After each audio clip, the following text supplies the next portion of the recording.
الحمد لله نحمده ونستعينه ونستغفره ونعوذ بالله من شرور أنفسنا وسيئات أعمالنا من يهده الله فلا مضل له ومن يضلل فلا هادي له أشهد أن لا إله إلا الله وحده لا شريك له وأشهد أن محمدا عبده ورسوله اللهم صل وسلم وبارك على محمد وعلى آله وأصحابه ومن سار على نهجه إلى يوم الدين رب اشرح لي صدري ويسر لي أمري واحلل عقدة من لساني يفقه قولي أما بعد فإن أصدق الكلام كلام الله عز وجل وخير الهدى هدى النبي صلى الله عليه وسلم وشر الأمور محدثاتها وكل محدثة بدعة وكل بدعة ضلالة وكل ضلالة في النار أما بعد إخوتي وأخواتي رحمكم الله جميعا. Alhamdulillah, kita di pagi hari ini kembali diberikan nikmat oleh Allah Subhanahu wa taala duduk-duduk di majelis ilmu ini. Semoga Allah Subhanahu wa taala membersihkan hati kita, melapangkan hati kita untuk senantiasa melaksanakan perintah-perintah Allah Subhanahu wa taala, mengikuti segala apa yang dibawa oleh baginda Rasulullah sallallahu alaihi wasallam. Salawat dan salam tercurahkan kepada uswah tauladan kita baginda Rasulullah sallallahu alaihi wasallam. Ikhwati azakumullah, kembali kita melanjutkan perihal tentang keadaan Rasulullah sallallahu alaihi wasallam di dalam sejarah kehidupan beliau. Kita telah menyebutkan bahwa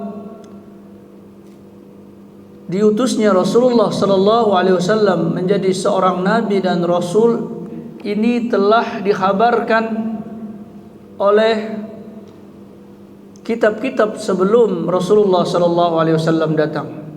Telah dikhabarkan oleh para anbiya, para nabi, para rasul tentang keadaan dan kedatangan Rasulullah sallallahu alaihi wasallam.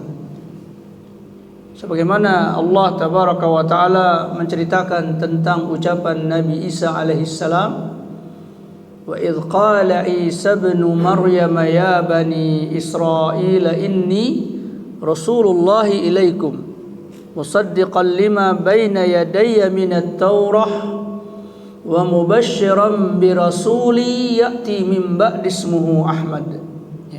Ketika Nabi Isa alaihi salam ibni Maryam, putranya Maryam, berkata, sesungguhnya aku adalah Rasul Allah kepada kalian.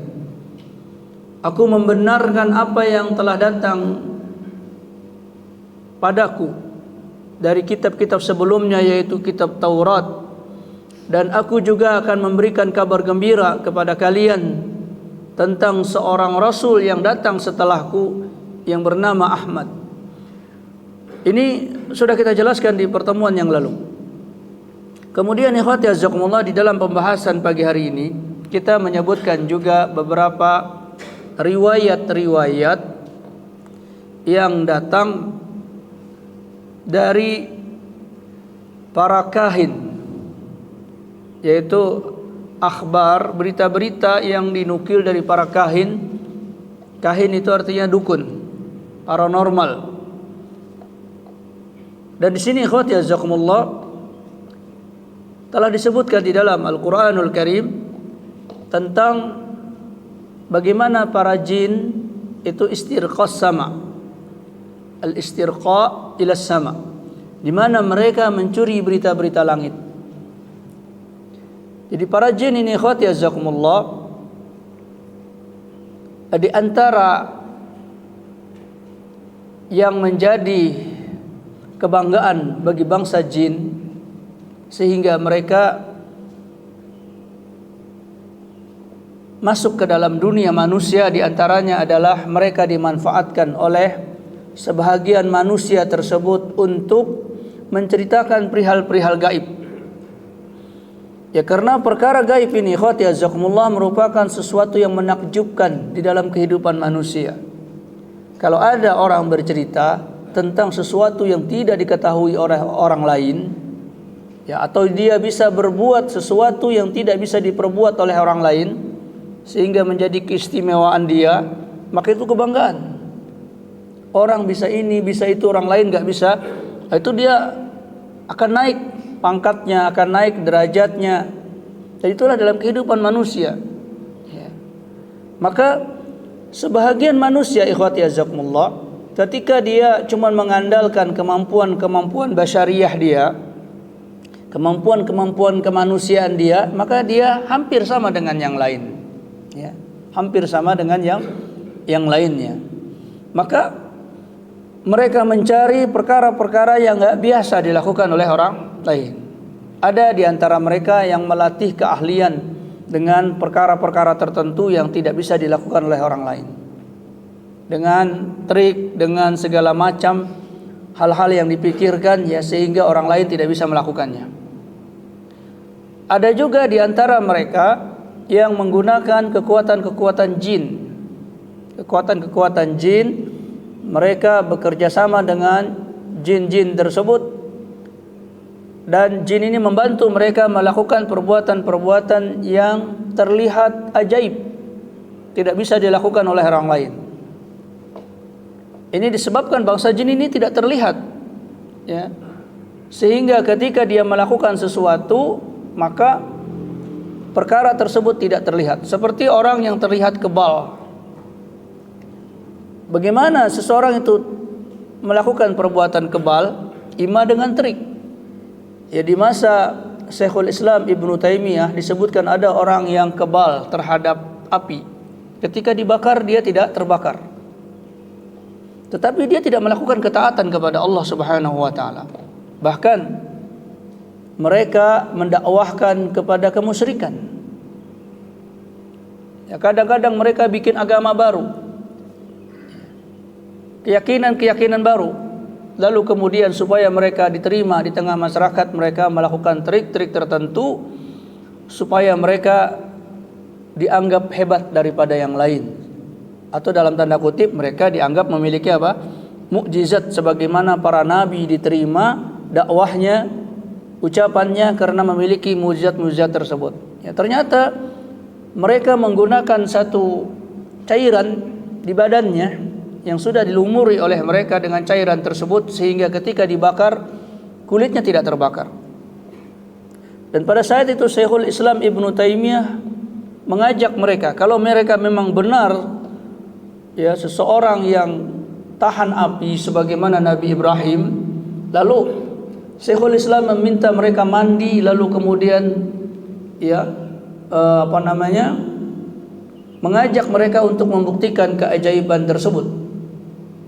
Dan beliau juga akan membakar dirinya sebagaimana para dukun itu membakar dirinya. Dan beliau mengetahui trik-trik yang dilakukan oleh para dukun tersebutnya. Maka mereka mundur, ya. Para dukun ini tidak berani untuk menerima tantangan dari Syekhul Islam Ibnu Taimiyah di saat tersebut, ya.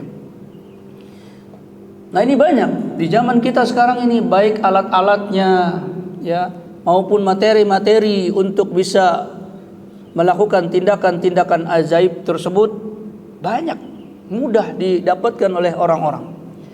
Karena itu ikhwati azakumullah, baik hal itu dilakukan untuk hiburan maupun perdukunan, maka ini sama, ya, tidak disukai di dalam al-Islam, karena itu membuat orang berpaling dari kebenaran, berpaling dari kebenaran, takjub kepada perkara-perkara yang tidak ada ketentuannya. Ini yang pertama. Yang kedua, ikhwati azakumullah, mereka melakukan kerjasama dengan para jin. Mereka melakukan ritual-ritual tertentu sehingga memiliki keajaiban-keajaiban yang dibantukan oleh bangsa jin tersebut. Dan ini disebutkan oleh Al-Quranul Karim tentang keadaan manusia yang meminta bantuan dengan bangsa jin tersebut. Allah Ta'ala berfirman, kana rijalun minal insi ya'udhuna birijalin minal jinni fazaduhum rahaqa. Dalam surah Jin ayat ke-6, Allah mengatakan ada sebahagian dari tokoh-tokoh manusia itu mereka meminta perlindungan kepada sebahagian tokoh dari bangsa jin. Fazaduhum rahaqa, dan tidak ada perbuatan mereka itu kecuali menambahkan kesombongan di mereka. Imma jinnya sendiri menjadi sombong, atau bahkan manusianya yang bekerja sama dengan jin itu menjadi sombong. Nah, di antara yang mereka kerjasamakan adalah menebak perkara-perkara yang belum terjadi, perkara-perkara masa depan, apa yang terjadi di tahun 2023 nanti umpamanya. Siapa nanti yang bakal jadi presiden, bagaimana huru-hara politik dan sebagainya, yang belum terjadi. Lalu sebahagian orang ini mendatangi para kahin, para tukang ramal, para dukun, bertanya kepada mereka, apa yang terjadi? Maka di antara mereka itu ada yang bekerja sama dengan jin tadi. Lalu jin ini mereka melakukan istirqa'us sama. Di antara bangsa jin ini ada yang bisa terbang sampai sekian. Lalu mereka melakukan estafet. Ada yang bisa terbang sampai di sini. Lalu beristirahat, datang lagi jin yang satunya, terbang lagi di atasnya. Terbang lagi di atasnya. Terbang lagi di atasnya sampai kepada langit, di mana tempat berita-berita itu disampaikan, tugas-tugas itu disampaikan kepada para malaikat untuk yang mengatur kehidupan dunia ini. Karena disebutkan di dalam surah An-Nazi'at, wan-nazi'ati gharqa, wan-nasitati nasqa, was-sabihati sabha, fas-sabiqati sabqa, fal-mudabbirati amra. Al-mudabbiratil amra artinya para malaikat yang diperintahkan oleh Allah mengatur perkara. Diserahkan para malaikat untuk mengatur perkara-perkara ini yang terjadi nanti, ini yang terjadi nanti. Lalu mereka inilah yang kemudian melaksanakan perintah-perintah Allah untuk menetapkan kejadian-kejadian di muka bumi ini. Ada yang mencabut nyawa, ada yang memberikan rezeki, ada yang mengatur perkara-perkara tersebut. Lalu ketika berita-berita itu disampaikan kepada para malaikat, maka para jin ini mencuri berita apa yang akan terjadi di bumi. Dan Allah Subhanahu wa taala menjaga langit tersebut dengan bintang-bintang. Maka ketika para jin ini berupaya untuk mencuri berita tersebut, maka dilempar mereka dengan bintang-bintang, rujuman lisyayatin. Bintang-bintang itu diantara fungsinya adalah untuk melempar jin-jin yang ingin berupaya untuk mencuri berita langit ini. Maka diantara mereka ada yang terlempar dan kemudian mati. Ada yang sempat lolos dari berita tersebut, dia sampaikan di bawahnya. Karena yang namanya orang mencuri berita dalam keadaan tidak tenang, maka sebahagian mereka dapat berita tersebut, sebahagiannya mereka tidak mengetahuinya. Lalu disampaikanlah kepada jin yang di bawahnya, dilempar lagi, ada yang selamat lagi dan seterusnya, sehingga berestafetlah berita tersebut. Sebahagian ada yang hilang sanad beritanya sehingga mereka ngarang-ngarang, dan sebahagian lagi ada yang tembus sampai kepada dukun-dukun yang ada di bumi, yang mereka telah melakukan ritual-ritual tertentu untuk menyembah para jin ini. Lalu para jin ini menyampaikan beritanya. Karena sebahagian ada yang akurat, sebahagiannya lagi mereka rekayasa. Yang akuratnya adalah beritanya, yang rekayasanya adalah solusinya, kemudian cara menyikapinya, ini yang mereka karang-karang. Beritanya benar, begini, tetapi solusinya begini. Dan solusi yang mereka sampaikan adalah selalu menyelisihi perintah Allah dan perintah Rasulnya. Di antaranya akan datang nanti nabi yang begini-begini, maka solusinya kalian harus membunuh mereka, harus menghancurkan mereka. Sebagaimana ketika diberitakan tentang munculnya Nabi Musa alaihissalam di Fir'aun, maka ada berita langit ketika Fir'aun bermimpi. Lalu para dukun ini mencari berita langit perihal mimpi Fir'aun ini, maka diceritakan akan muncul seorang anak yang akan mendakwahkan tauhid, yang akan menentang ketuhanan Fir'aun. Maka solusinya apa? Bunuh setiap anak yang lahir. Maka dibunuhlah anak-anak laki-laki. Dan beritanya benar, oh Nabi Musa turun, tapi mereka tidak tahu detailnya bagaimana, keadaannya bagaimana, tetapi berita tentang hal tersebut terjadi. Ya, sehingga Nabi Musa leluasa ya hidup di kerajaannya Fir'aun tanpa tahu bahwa itulah yang dimaksud dengan mimpinya Fir'aun tersebutnya. Begitu pula ikhwati azakumullah, salah satu yang dikehendaki oleh Allah tabaraka wa taala tentang kebenaran Nabi Muhammad SAW yang diutus oleh Allah adalah Allah memberikan beberapa ya kebebasan dari bangsa-bangsa jin itu ketika mendengar berita langit tentang kemunculan Rasulullah SAW, sehingga dikabarkan oleh para kahin, para dukun tentang keadaan Rasulullah SAW tersebut. Sehingga ketika Rasulullah datang itu bukan hoaks, beliau ngaku-ngaku sendiri jadi nabi, tetapi ada berita-berita itu. Di antara berita-berita itu adalah berita langit yang berhasil dicuri oleh sebahagian bangsa jin yang kemudian dikabarkan oleh para dukun. Di antaranya yang kita sebutkan di sini hadis Abdullah bin Umar. Hadis Abdullah bin Umar, anaknya Umar ibn al-Khattab radhiyallahu anhu. Qala, dia mengatakan, ma sami'tu Umar bi syai'in qad yaqul inni la adhunnuhu kadza illa kana kama yadhunnu. Kata Abdullah bin Umar, dia menceritakan ayahnya. Ayahku itu Umar ibn al-Khattab, kalau dia mendengar sesuatu, ya, Umar mendengar sesuatu, kemudian dia berkata, seakan aku menyangka begini yang terjadi. Ya. Dia bilang, inni la adhunnuhu hakadha. Aku menyangka ini pasti begini nih. Ya, akan ada begini atau orang itu begitu. Jadi Umar itu memiliki firasat yang sangat kuat. Dia melihat sesuatu tapi beliau sudah mulai mengetahui, oh ini begini, ini begini. Apalagi kalau beliau sudah mengatakan, aku menyangka ini yang terjadi. Maka kata Abdullah bin Umar, illa kana kama yadhunnu, kecuali kejadiannya sebagaimana yang disangka oleh Umar. Nah ini ikhwati azakumullah, dan sebahagian manusia terjadi itu. Ya, entah itu adalah bisikan dari syaitan, entah itu adalah ilham dari Allah tabaraka wa taala, dan Allah berkehendak atas setiap seseorang. Ya.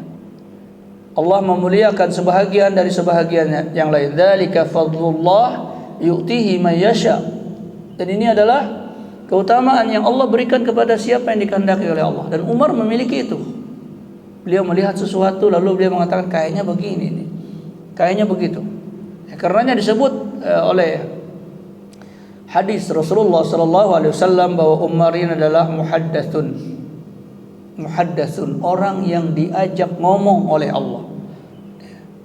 Orang yang diajak ngomong oleh Allah. Tidak beliau berkata sesuatu kecuali sesuatu itu pas. Banyak peristiwa ayat-ayat Al-Quranul Karim yang turun di atas prasangkaan Umar ibn al-Khattab. Ya, ketika Umar melihat khamar, minuman keras, beliau tahu ini adalah buruk.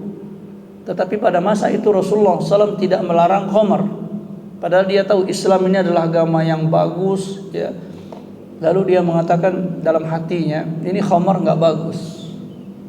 Lalu muncul ayat, yas'alunaka 'anil khamr qul fihi ma ithmun kabirun wa manafi'u linnas. Sebagian para sahabat bertanya tentang khamar, maksudnya adalah Umar. Ya, maka dikatakan oleh Al-Qur'an, qul fihi ma ithmun kabirun. Di dalam keduanya yaitu khamar dan judi itu ada manfaat, ada dosa dan ada manfaat, tetapi dosanya lebih besar. Ya. Lalu Umar mengatakan, saya belum puas, ya, belum puas tentang hukum ini. Maka kemudian turun lagi ayat Al-Quran. Allah Ta'ala berfirman, ya ayyuhalladzina amanu la taqrabus shalah wa antum sukara. Jangan kalian mendekati salat kalau kalian dalam keadaan mabuk. Maka Umar pun mengatakan, aduh saya belum puas tentang hukum khamar ini. Jadi masih boleh mabuk kalau tidak sholat. Ya, sehingga sahabat itu mabuk setelah sholat isya. Lalu kemudian turunlah ayat terakhir dalam surah Al-Maidah tentang khamar. Innamal khamru wal maisir wal ansabu wal azlamu rijsun min amali syaitan fajtanibuhu la'allakum tuflihun. Lalu Umar mengatakan, kafaina ya Allah, saya sudah cukup ya Allah, karena sudah turun ayat yang mengharamkan khamar, sehingga mau dekat solat mau enggak dekat solat, maka khamar, minuman keras, diharamkan secara mutlak oleh Allah Subhanahu wa taala. Maka Umar pun mengatakan, kafaina ya Allah, kafaina ya Allah, cukup ya Allah. Ini begitu kuatnya Umar bin Khattab radhiyallahu anhu. Begitu pula ketika Umar melihat keluarga Rasulullah sallallahu alaihi wasallam, para istri Rasulullah dan putri-putri Rasulullah. Lalu Umar mengatakan, alangkah baiknya kalau istri para nabi ini diberikan hijab, disuruh berhijab, disuruh menutup wajah mereka, disuruh memakai jilbab. Lalu turunlah ayat, ya ayyuhan nabiyyu qul li azwajika wa banatika wa nisa'il mu'minin an yudnina 'alaihinna min jalabibihinna. Wahai para nabi, katakanlah kepada istri-istri engkau, kepada putri-putri engkau, dan juga kepada para perempuan yang beriman untuk mengulurkan jilbab-jilbab mereka, menutupi dada-dada mereka, dan seterusnya. Jadi Umar ini luar biasa. Karenanya di dalam satu riwayat Rasulullah sallallahu alaihi wasallam mengatakan, "Lau kana min ba'di nabiyyun lakana Umaru nabiyyan." Kalau seandainya ada nabi setelahku, kata Rasulullah, maka Umar itu nabi. Walakin akan tetapi la nabiyya ba'di, tidak ada nabi setelahku, kata Rasulullah sallallahu alaihi wasallam. Ini diantara keutamaan Umar bin Khattab. Nah, kemudian disebutkan oleh Abdullah bin Umar, diantara contohnya kata dia, bainama Umaru jalisun, ketika Umar sedang duduk, itmarra bihi rajulun jamilun, tiba-tiba ada seorang laki-laki yang ganteng lewat. Ya, Umar sedang duduk, lalu tiba-tiba ada seorang laki-laki yang ganteng lewat. Faqala Umar, berkata Umar, ya, di antara orang-orang yang mengitari dia, Umar berkata, laqad akhta'tu dhanni aw inna hadha ala dinihi fil jahiliyah aw laqad kana kahinuhum. Kata Umar, kalau saya tidak salah duga, ya, kalau saya tidak salah duga, orang ini masih di agamanya jahiliyahnya dahulu, jadi belum masuk Islam, kata Umar. Atau bahkan orang ini adalah dukunnya orang jahiliyah dahulu. Orang ini kayaknya dukun, kata Umar, dukunnya jahiliyah dahulu. Maka lalu Umar mengatakan, alayya ar-rajula, tolong panggil orang itu menghadapku, kata Umar. Jadi orang yang lewat tadi dipanggil, disuruh mendatangi Umar. Fadu'iya lahu, maka dipanggillah orang tersebut untuk Umar. Faqala lahu dzalika, maka berkatalah Umar kepada orang tersebut, jadi engkau ini dukun ya, kata Umar. Engkau ini dahulunya pimpinan jahiliyah, tidak? Ya. Karena ikhwati azakumullah, orang-orang musyrik yang tidak beragama di atas agama Islam, itu yang menjadi tokoh-tokoh mereka, yang mereka angkat-angkat adalah para dukun. Ya. Semakin orang itu menjadi dukun di masyarakat kemusyrikan, itu justru dijadikan tokoh. Di mana saja kita dapatkan. Jadi orang-orang yang melakukan kemusyrikan itu begitu memuliakan para dukun. Kita lihat di negeri-negeri tertentu, ya, seperti di India, di Thailand, di mana-mana yang namanya dukun itu mereka hormati, mereka agungkan seperti para ulama, ya, seperti para ulama. Nah, begitulah juga orang ini dipanggil oleh Umar. Faqala ma ra'aitu kal yaumi istaqbala bihi rajulun muslim. Ya. Maka berkatalah Abdullah bin Umar, aku tidak melihat hari ini istaqbala bihi rajulun muslim, di mana dia mengatakan, ya, orang tadi yang dipanggil oleh Umar ini, aku tidak melihat hari ini aku dipanggil oleh seorang laki-laki muslim. Ya, artinya kalau orang muslim itu nggak butuh dukun. Ya. Karena orang ini kaget, yang manggil dia adalah Umar. Ya, padahal dia adalah seorang dukun. Qala fa inni a'zamu 'alaika illa ma akhbartani. Kata Umar, saya memanggil kamu bukan untuk butuh dukunnya kamu. Ya, bukan butuh perkara yang sebagaimana orang-orang mendatangi dukun.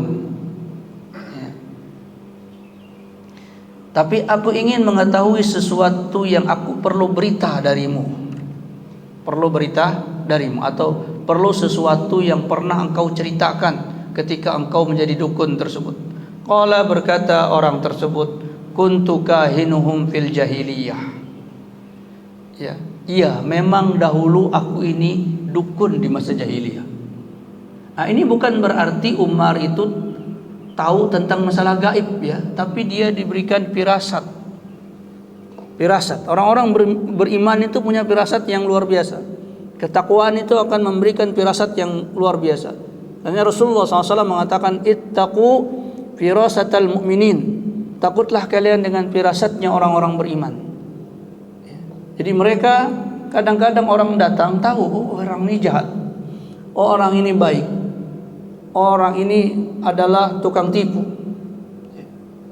Karena ikhwati jazakumullah, di antara fadilah, ya, yang disebutkan oleh para ulama bagi orang-orang yang biasa membaca surah Al-Kahfi,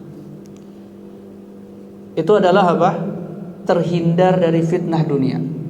Jadi orang yang biasa membaca surah Al-Kahfi itu terhindar dari fitnah dunia. Di antara fitnah yang paling besar adalah fitnah Dajjal. Nah, bagaimana cara terhindarnya? Kata para ulama, orang-orang yang biasa membaca surah Al-Kahfi itu memiliki firasat yang sangat kuat terhadap orang-orang yang menginginkan keburukan. Kadang-kadang kita datang orang ngobrol dengan kita panjang lebar begini-begini, ternyata dia menipu. Nah, orang-orang yang biasa membaca surah Al-Kahfi dalam hatinya sudah ada tek, ya. Ada orang datang ini, dia sudah merasa kayaknya nggak enak sama orang ini. Ya. Itu namanya firasat. Ya, dari itu diantara datangnya adalah karena kedekatan takarub seseorang kepada Allah, lalu Allah memberikan furqan di dalam hatinya, memberikan satu pembeda, ini orang baik, orang buruk. Ya. Maka Umar pun demikian. Ya, jadi Umar bukan karena beliau punya ilmu terawangan, ya, tidak.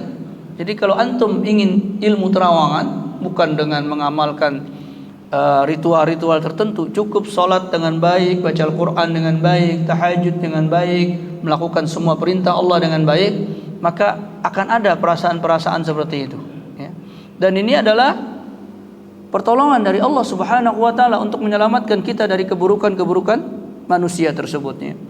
Kemudian Umar Ibn Khattab mengatakan, kalau engkau dahulu dukun, lalu kata Umar, fama a'jaba ma ja'atka bihi jinniyatuka. Kata Umar, apa yang paling menakjubkan engkau yang dibawa beritanya oleh jin kamu? Ya, karena para dukun itu bekerjasama dengan jin. Kata Umar, selama engkau jadi dukun, berita apa yang paling menakjubkan yang dibawa oleh jinmu kepadamu? Qala, lalu orang ini berkata, bainama ana yauman fis suq. Ya, dia bilang, ketika suatu saat aku berada di pasar, ja'atni a'rifu minhal faza. Maka datanglah jinku tersebut. Ya, ketika aku sedang duduk di pasar, datanglah jinku ini.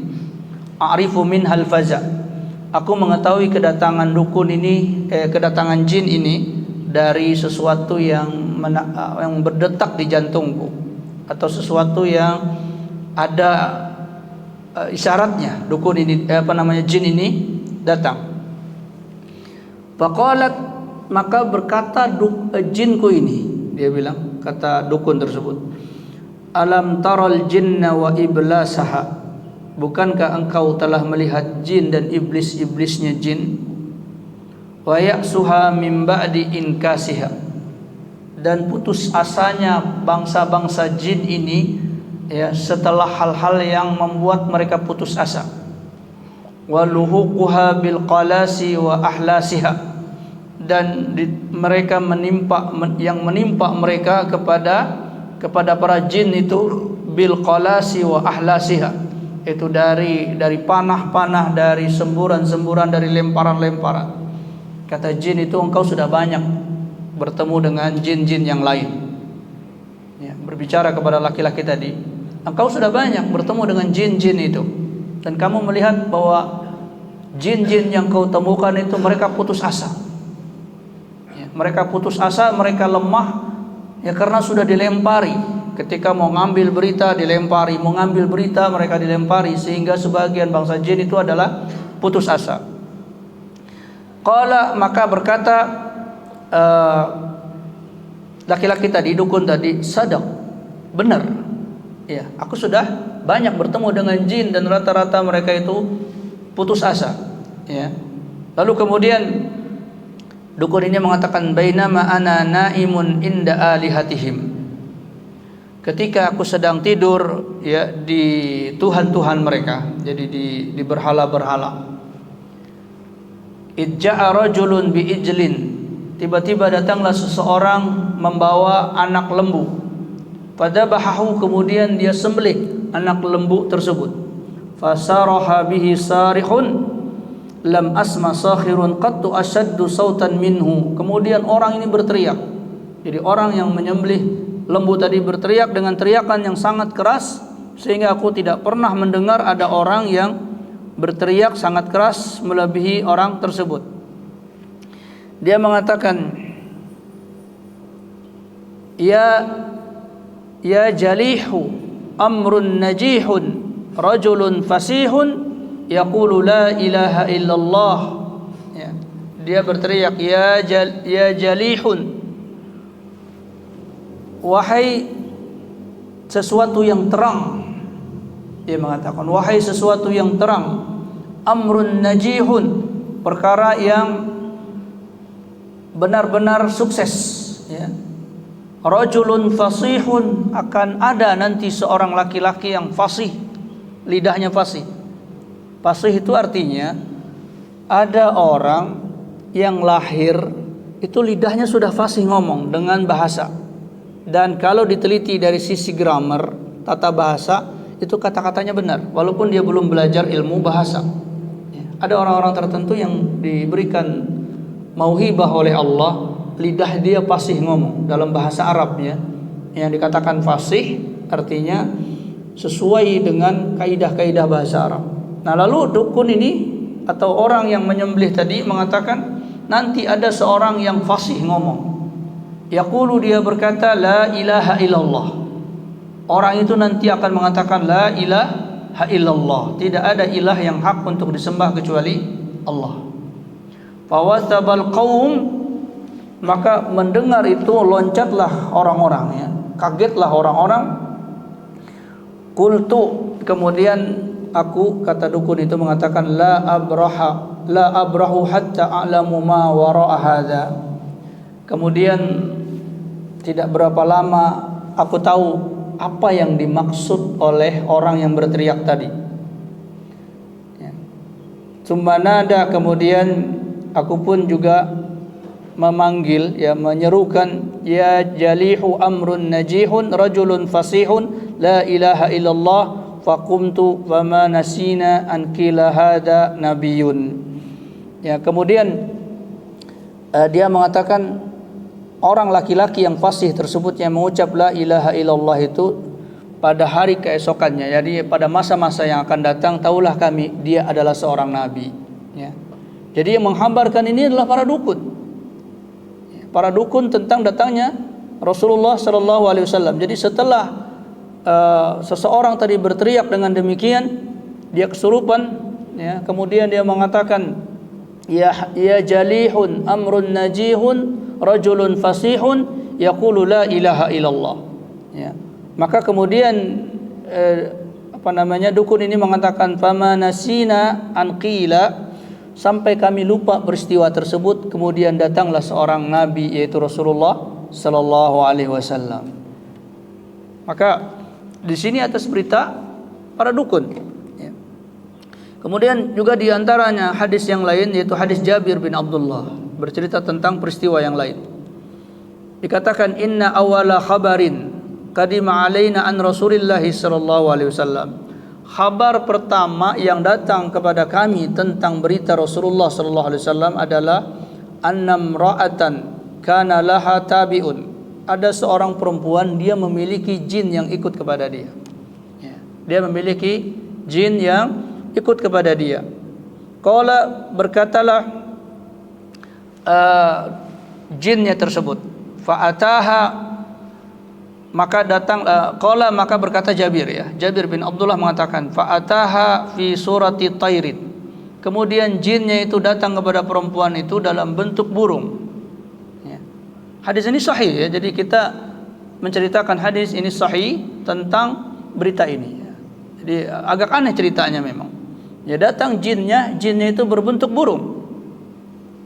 Fawaqa ala jad'in lahum. Kemudian burung itu hinggap di salah satu dahan yang ada pada mereka.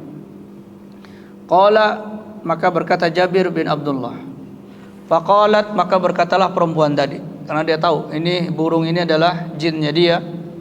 Ala tanzilu wa nukhbiruka wa tukhbiruna. Tidaklah engkau turun, hinggap wahai burung, engkau menceritakan kepada kami dan kami menceritakan kepada engkau. Lalu qala, berkatalah jin tersebut, innahu qad kharaja rajulun bi Makkah.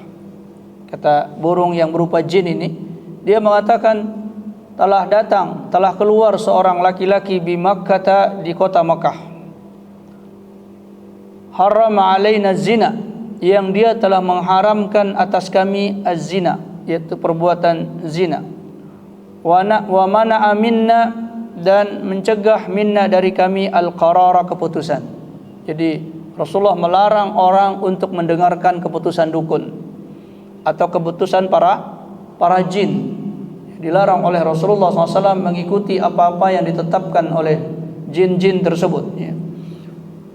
Maka di sini, ya, Rasulullah belum dikenal, belum diketahui. Tetapi datang seorang perempuan yang memiliki jin, dan jin ini menghabarkan tentang kedatangan Rasulullah sallallahu alaihi wasallam, ya. Karenanya di antara para sahabat itu, ikhwati azakumullah, ada para sahabat yang langsung beriman kepada Rasulullah sallallahu alaihi wasallam. Salah satu sebabnya adalah karena ada berita-berita yang mendahului, ya. Seperti misalnya orang-orang Madinah. Orang-orang Madinah ketika datang Rasulullah, mereka langsung beriman. Berbeda dengan orang-orang Makkah. Ya, ketika Rasulullah menghabarkan tentang al-Islam, orang-orang Makkah itu menolak, ya, tidak mau menerima Rasulullah sallallahu alaihi wasallam, bahkan memusuhi Rasulullah sallallahu alaihi wasallam. Berbeda ketika orang-orang Madinah datang Rasulullah, hampir, ya, semua orang Madinah beriman kepada Rasulullah sallallahu alaihi wasallam, cepat sekali. Ya, salah satunya adalah karena mereka mendapatkan berita tentang Rasulullah sebelum Rasulullah datang. Orang Madinah biasa mendengar ucapan-ucapan orang Yahudi tentang berita Rasulullah, mendengarkan juga berita-berita tentang dukun. Di antaranya hadis Jabir bin Abdullah tadi. Ini ceritanya adalah di Yasrib. Jadi seorang perempuan yang kedatangan jin, lalu jin ini mengatakan di Mekah ada seorang laki-laki, ya, yang mengharamkan zina, kemudian mengharamkan untuk mendengarkan berita-berita dukun. Maka ternyata, ya, setelah Rasulullah sallallahu alaihi wasallam diutus, maka memang beliau mengharamkan zina, ya, juga mengharamkan mendatangi perdukunan. Ya, Rasulullah SAW mengatakan, man ata arrafan au kahinan lam tuqbal lahu salatun arba'ina yauma. Barang siapa yang mendatangi dukun, kemudian hanya sekedar penasaran saja, ingin tahu dukun, lam tuqbal lahu salatun arba'ina yauma, maka salatnya 40 hari tidak diterima. Ini dia tidak ngapa-ngapain, dia cuma penasaran, orang bilang di sana ada dukun, ada begini, lalu dia penasaran, ingin lihat. Nah, itu sudah terkena 40 hari salatnya tidak diterima. Dan ini ikhwati azakumullah mencakup di zaman kita sekarang ini, bukan lagi kita datang ke tempat dukun, ya, ke rumahnya dan sebagainya. Maka ini terkena hukum ini bagi orang yang melihat channel-channel dukun. Tadinya cuma penasaran, siapa sih dia? Dilihat lama-lama terpengaruh. Ya. Karena dia mencoba untuk membongkar triknya tapi nggak ketemu. Oh, kayaknya ini benar. Akhirnya penasaran, datang ke tempatnya. Ya.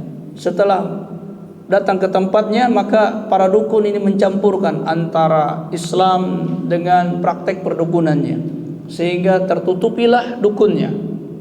Apalagi dia tutupi dukunnya ini dengan jubahnya, dengan sorbannya, ya, dengan mengutip ayat ini, ayat itu, tapi praktek mereka adalah praktek perdukunan. Dan juga ikhwati azakumullah, di antara bahayanya orang mendatangi dukun, para dukun ini bisa memerintahkan, ya, jin-jin mereka untuk mempengaruhi orang-orang yang datang, sehingga yang tadinya nggak percaya jadi percaya. Dan kemudian apa? Masuk kepada perkara yang kedua yang disabdakan oleh Rasulullah SAW, man ata arrafan au kahinan fasa'alahu fasaddaqahu bima yaqul faqad kafara bima unzila ala Muhammadin. Kata Rasulullah, barang siapa yang datangin dukun atau para peramal, kemudian dia bertanya kepada dukun tersebut tentang perkara-perkara, ya. Lalu apa? Setelah dia bertanya, dukun itu menjawab, fasaddaqahu bima yaqul. Kemudian orang ini membenarkan ucapan dukun tersebut, maka kata Rasulullah, faqad kafara bima unzila ala Muhammadin. Maka dia telah kufur terhadap apa yang diturunkan kepada Nabi Muhammad sallallahu alaihi wasallam. Karena itu ikhwati azakumullah, di masa Rasulullah SAW hukum dukun itu adalah dipancung, jadi dibunuh. Hukumnya hukum bunuh. Di dalam Islam, para dukun ini apabila diketahui perbuatan dukunnya, maka adalah hukumnya adalah dibunuh. Namun ini perlu kita ketahui, ini adalah hukum Islam yang menerapkannya bukan orang per orang, ya, tetapi pemerintah. Apabila sudah tegak dan diterapkan hukum Islam, maka dukun itu hukumnya dibunuh. Karena diceritakan, ya, Abdullah bin Mas'ud mendapatkan seorang dukun yang sedang memamerkan kekuatannya. Dia datang di pasar, kemudian dia memotong-motong badannya dan tidak luka. Maka Abdullah bin Mas'ud menghunus pedang beliau dan menebas leher dukun tersebut. Dan ini ikhwati azakumullah, jangan kita gambarkan bahwa setiap orang bebas melakukan tindakan hukum, ya, tetapi di situ adalah Abdullah bin Mas'ud bahagian dari pemerintahan yang sah yang ditugaskan untuk amar ma'ruf nahi mungkar, ya. Maka beliau menerapkan hukum Allah, ya, sehingga ikhwati azakumullah, perkara dukun, ya, perkara kemaksiatan itu jangan sampai kita memberikan hati. Memberikan hati dalam arti adalah memberikan ruang. Mereka disuruh berbicara, mereka diberi panggung, mereka disoraki dengan sorakan kebaikan, ya, kemasyhuran, ya, diberikan kesempatan untuk menunjukkan kebolehannya ini. Maka ini ikhwati azakumullah adalah perkara yang menyelisih syariat, ya. Karena manusia akan banyak tertipu dengan gaya-gaya mereka ini, ya, dengan tipu daya mereka ini. Adapun yang dilakukan oleh Umar ibn Khattab, ini yang disebut oleh para ulama, boleh seseorang mendatangi dukun kalau dia memiliki ilmu Islam yang bagus. dan tujuannya adalah untuk mengetahui benar tidaknya orang ini dukun dan kemudian mencegah dia dari perbuatan dukun tersebut. Karena dahulu ada seorang ulama dari Saudi Arabia, Syekh Adil Al-Muqbil. Syekh Adil Al-Muqbil, beliau ini adalah salah satu anggota Hay'ah Amar Ma'ruf Nahi Munkar. Kalau di Saudi ada namanya Hay'ah Amar Ma'ruf Nahi Munkar. Jadi satu divisi untuk mencegah perbuatan kemaksiatan dan memerintahkan untuk berbuat baik. Jadi mereka ditugaskan untuk berkeliling di kota atau di desa, lalu ketika melihat kemaksiatan maka mereka mencegahnya. Dan mereka memerintahkan orang untuk sholat dan sebagainya, disebar. Dan di antara tugasnya adalah juga untuk memberantas perdukunan. Jadi di Saudi Arabia ketika ada dukun itu dihukum pancung, kriminal. Namun di antara mereka ada yang bersembunyi, ya karena praktek perdukunan ini adalah merupakan cara mereka mencari dunia. Ya, maka ada di antara warga itu yang menjadi dukun. Ya karena mereka mendapatkan pembayaran di situ. Maka diceritakan ada seorang yang diguna-guna atau disantet sehingga sakitlah laki-laki ini. Lalu kemudian diruqyah. Ketika diruqyah, laki-laki ini berteriak dan menyebutkan nama seorang perempuan. Nama seorang perempuan. Maka dikirimlah tadi divisi Amar Ma'ruf Nahi Munkar tadi untuk menuju rumah perempuan itu. Ternyata mereka mendapatkan seorang perempuan yang solehah, rajin baca Al-Quran, memakai hijab, memakai cadar, rajin ke masjid. Tapi divisi Amar Ma'ruf Nahi Munkar ini masih curiga. Ya, jangan-jangan ini adalah kamuflase yang dia tunjukkan, lalu disidaklah rumahnya dan dibongkarlah segala apa yang ada di situ, dan kemudian mereka mendapatkan ada sebuah sumur di bawah tempat tidurnya. Lalu mereka mencoba untuk mengetahui apa yang ada di sumur tersebut. Ternyata tidak ada apa-apa, cuman comberan saja. Tapi akhirnya mereka tetap curiga, maka salah seorang di antara mereka turun ke situ dan kemudian menelusuri sumur tersebut. Ternyata ada ruangan lagi ke samping. Jadi sumur itu seperti berbentuk L. Kalau dilihat dari atas lurus saja, tapi ternyata ada ruangan ke samping. Nah, ketika mereka sampai ke ruangan ke samping ini, mereka menemukan beberapa mushaf Al-Quran yang diikat, yang dimasukkan ke dalam comberan tersebut. Lalu diangkatlah Al-Quran ini, mushaf-mushaf ini, maka sang perempuan ini tidak lagi bisa mengelak bahwa dia adalah seorang dukun, dan memang dialah yang melakukan praktek perdukunan. Jadi dia menutupi praktek perdukunan ini dengan menampilkan tampilan Islam.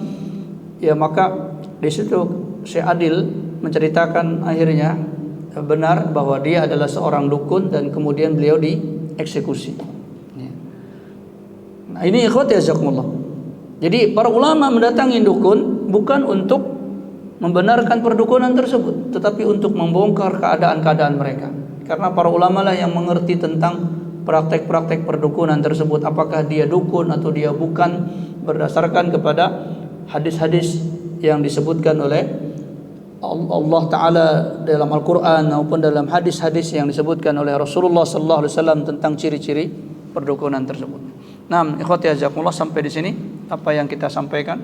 Kalau ada pertanyaan, falyatafaddal masykuran, silakan.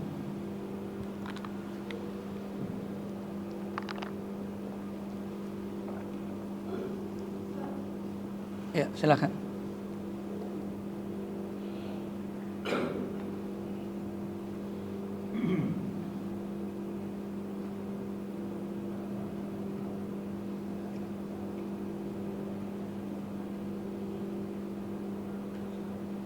Ya, silakan.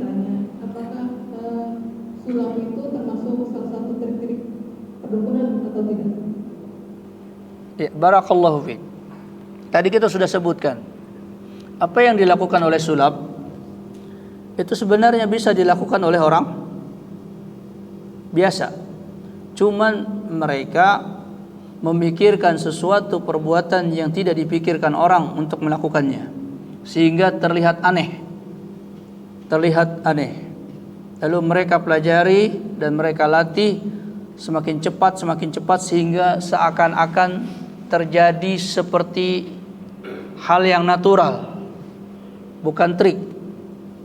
Sehingga ikhwati azakumullah, maka orang yang melakukan sulap ini telah melakukan takdzib, dia telah melakukan perbuatan dusta, yaitu apa? Membuat manusia percaya bahwa apa yang dia lakukan ini adalah keahlian atau sesuatu yang istimewa dari dia, yang tidak bisa dilakukan oleh orang lain. Itu yang terjadi. Ya, walaupun orang-orang mengatakan dia sulap, tapi lambat laun kadang-kadang sampai pada tingkatan, oh sepertinya dia memang memiliki jin. Ya, seperti kelihatan dia terbang, dia bisa tahan dibacok dan sebagainya. Padahal itu adalah sesuatu yang direkayasa. Sehingga perbuatan dia ini membuat orang menyimpulkan sesuatu yang tidak sesuai dengan realita. Ya. Dan ini berefek apa? Berefek kepada pembenaran perkara tersebut. Ya, membenarkan perkara tersebut. Ini satu. Ya, sehingga dia menimbulkan berita bohong. Berita bohong, perbuatan bohong.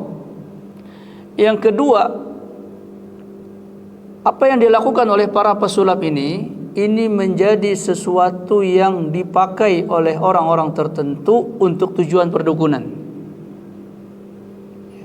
Jadi para dukun ini belajar dari para pesulap tadi ya, dengan trik-trik tersebut, tetapi dia tidak gunakan untuk sulap, tetapi dia gunakan untuk menipu masyarakat ya tentang keahlian dia di dalam memanggil jin dan sebagainya. Ya, padahal dia tidak bisa apa-apa, cuman dia mempengaruhi manusia tadi supaya percaya kepada dia dengan mempraktekkan apa yang dipraktekkan oleh para pesulap. Dan itu yang banyak terjadi ikhwati azakumullah. Sehingga para pesulap ini boleh dikatakan menjadi gurunya para dukun. Ya, sehingga di dalam Islam ada hukum syariat atau cara menetapkan hukum yang disebut dengan syaddud dzara'. Syaddud dzara' itu artinya menutup pintu yang boleh, karena pintu boleh ini akan menimbulkan sesuatu yang lebih berat, lebih besar dosanya. Pesulap itu sebenarnya hukum-hukum boleh-boleh saja, karena dia cuma menghibur, ya, cuma menghibur, membuat orang suka dan sebagainya. Tetapi gara-gara mereka menampilkan itu, lalu ada orang-orang tertentu yang melihatnya dan terlihat ajaib, lalu dia pelajari, lalu dia gunakan untuk praktek kedukunan. Sehingga pintu boleh ini menimbulkan pintu yang lebih besar, yaitu digunakannya praktek-praktek sulap ini oleh para dukun. Maka ikhwati azakumullah, di dalam Islam tidak disukai perkara sulap, ya, tidak disukai perkara sulap tersebut, dan sebahagian para ulama mengharamkannya karena dia bisa tadi menyebabkan tumbuhnya praktek-praktek perdukunan dengan menggunakan trik-trik sulap tersebutnya. Wallahu a'lam. Nah, ada yang lain?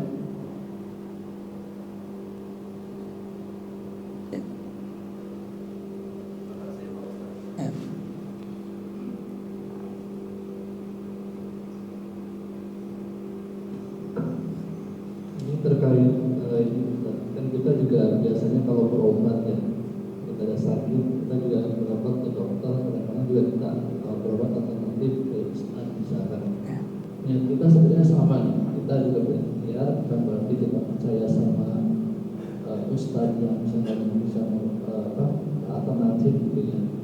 Kita cuma sembuh itu dari Allah gitu. Kita cuma melantar aja.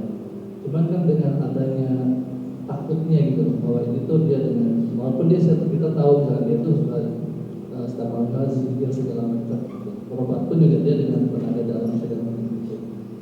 Kita juga datang ke situ misalnya hanya berniat untuk ikhtiar, karena itu sembuh dari Allah, bukan dari dia, itu cuma satu. Apakah itu termaksud salah satu jadi saya ngeri itu ini apakah dukun atau bukan gitu? Saya tidak takutnya itu tadi takut dosa, apakah kita tidak terima.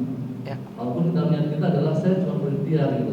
Bukan berarti bahwa dokter pun juga sama, kalau kita yakin bahwa dokter itu penyembuh juga ya sama aja dengan ustaz yang bisa mengobati dengan tenaga dalam atau apa yang saya tidak tahu seperti apa.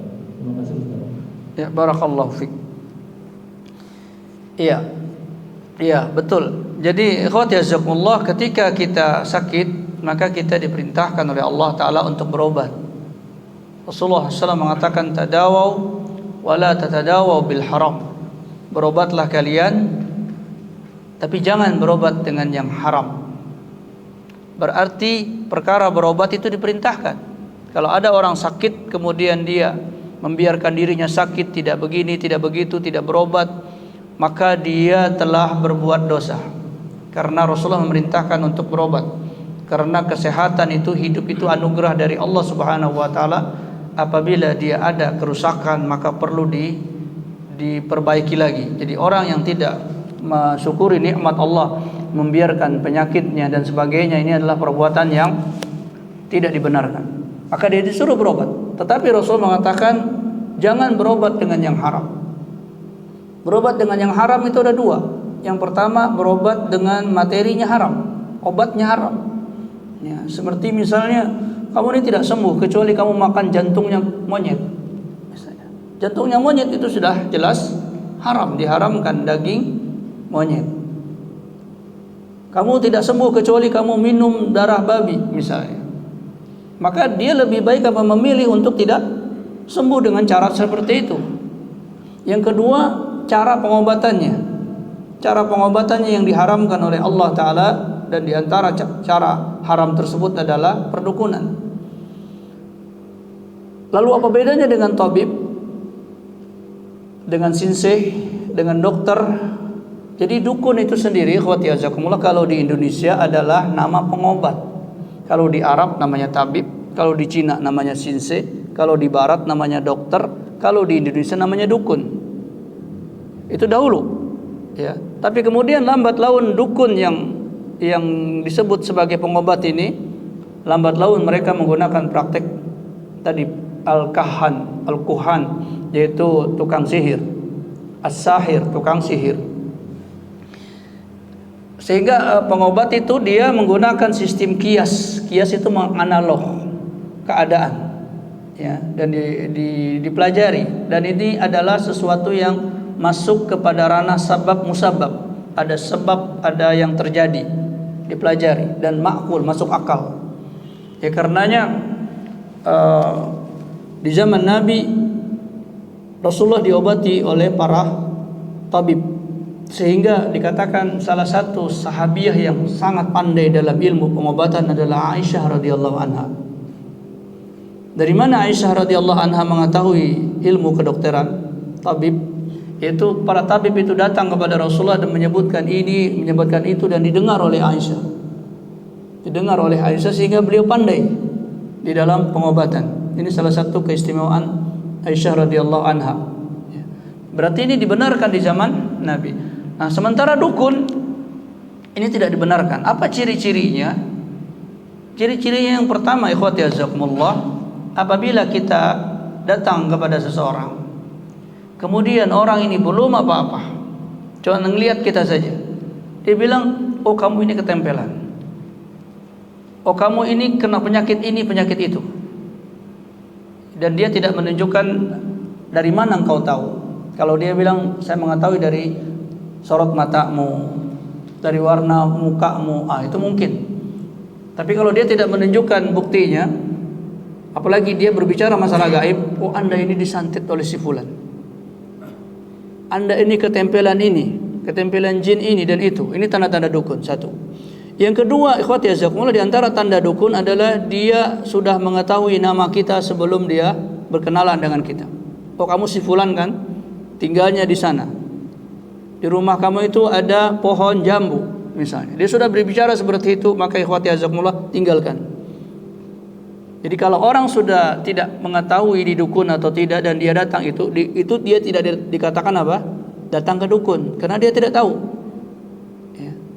Yang dimaksud oleh Rasulullah sudah diketahui bahwa dia dukun, tetap didatangin. Nah, itu namanya yang tidak boleh. Tapi kalau kita datang ke seseorang, kita menyangka dia pengobat, Namun setelah kita lihat ciri-cirinya, dia berbicara nama kita belum kenal. Oh, ini dukun. Ya, ini dukun. Kemudian yang ketiga, ketika dia melakukan pengobatan, dia mensyaratkan sesuatu yang tidak masuk akal dan tidak ada dalil syar'i.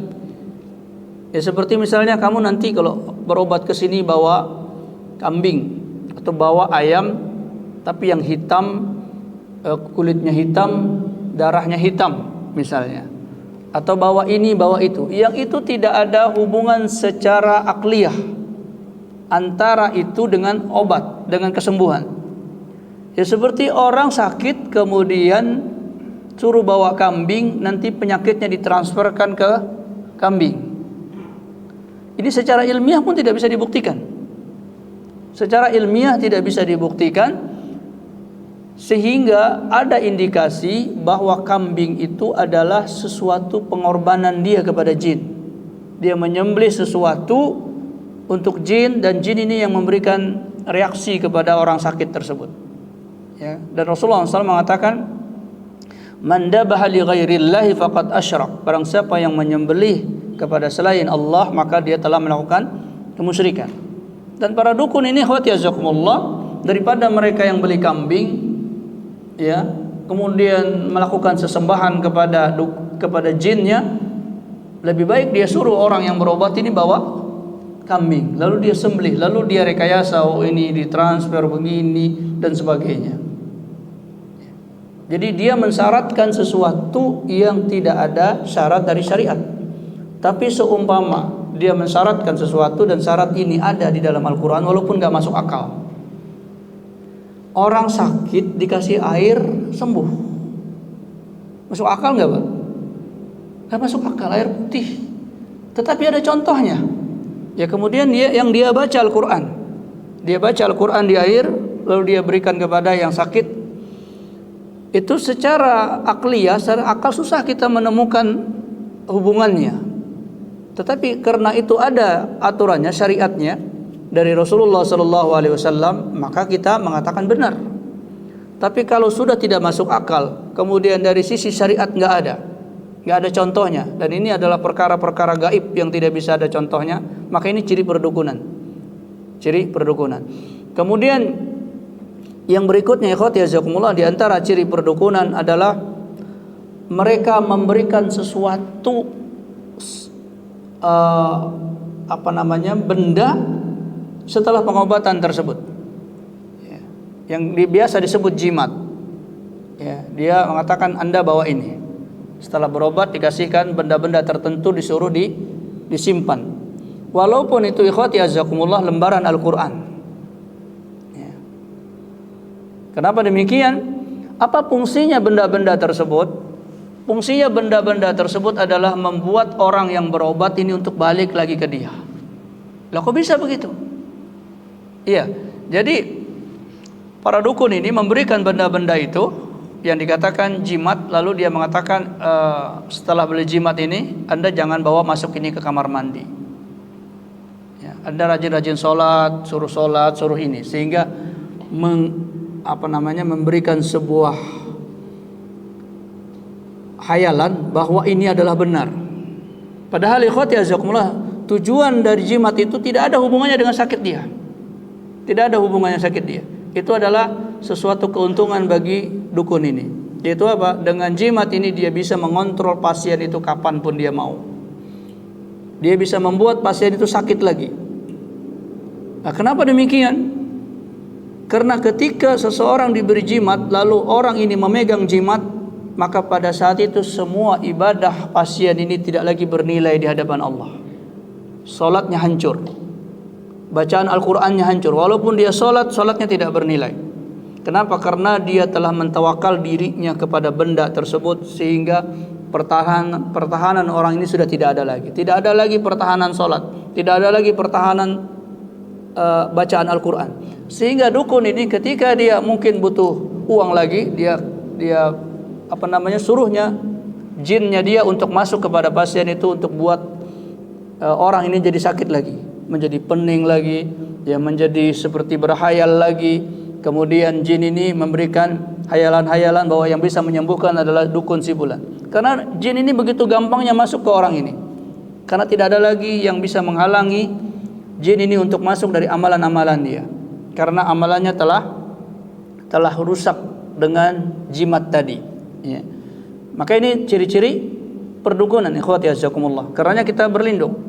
Abdullah bin Mas'ud radhiyallahu anhu mengatakan haram seseorang menjadikan Al-Quran sebagai azimat, yaitu Al-Quran ditulis lalu dibungkus lalu dikalungkan lalu disimpan di tempat sesuatu. Ini adalah pendapatnya Abdullah bin Mas'ud, karena beliau mengatakan itu adalah istihza bil Quran, karena itu menghinakan Al-Quranul Karim, ya. Karena Al-Quran itu dibaca untuk diberikan petunjuk, dipelajari.